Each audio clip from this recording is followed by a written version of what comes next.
Today I'm going to install this subwoofer, which is affordable and simple to install into my simple car.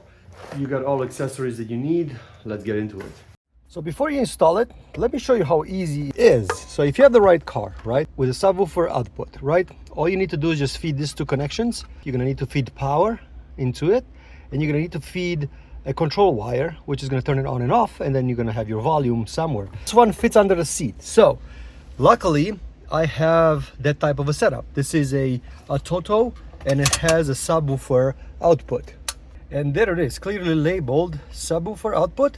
And all I have to do is just hook up the wire that comes with it into these inputs.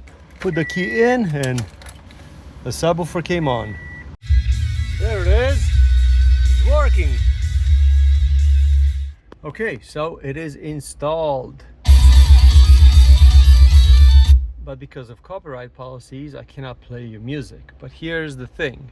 So this is what you need to know. So all the wiring went under. My installation was really easy because the subwoofer is under the seat and it can change colors.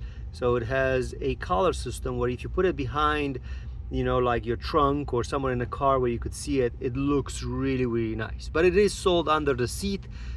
For those people that want to put it under the seat, that will work.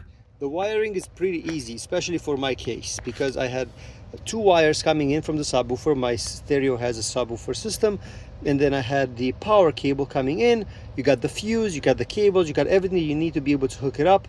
And it sounds pretty good. This is with, and this is without. Definitely you could hear it, and definitely you could feel it in the seat. It does have a knob, so you could change the colors, but it can be installed also in a different way.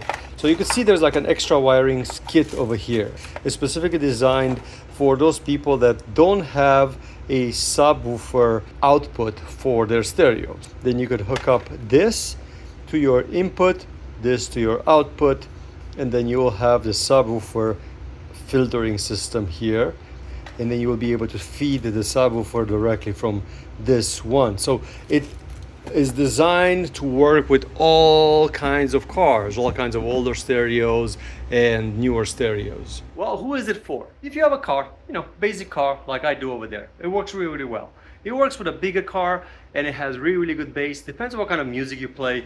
If you play rap music that has a lot of down bass, then it's gonna sound a lot better than the heavy metal that I usually play in my car. But it definitely enhances the sound in the car. I have a dial that I could adjust up or down. I can turn it on, I can turn it off.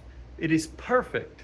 The price is right. Check out the link at the bottom. And also the app is really nice because then once installed, you could change the colors, you could choose the colors. So if you have it, not like me, but you have it somewhere exposed, then you will be able to just play all kinds of moods around the lights. So that's a really cool feature. The manual is comprehensive. It explains in like 5 languages everything you need to know as far as the hookup goes. Otherwise, it's a really good subwoofer. Everybody has room for it. Any little car can do it. It could handle also a big car.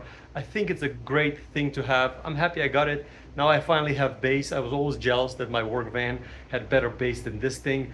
And now I don't have to worry about it anymore. The installation was easy, the wiring was simple. I ran the wires exactly how I wanted it. It's compatible with simple stereo, with complicated stereos. It has it all. So, as good as it gets. Thanks for watching. I hope this video helped you out.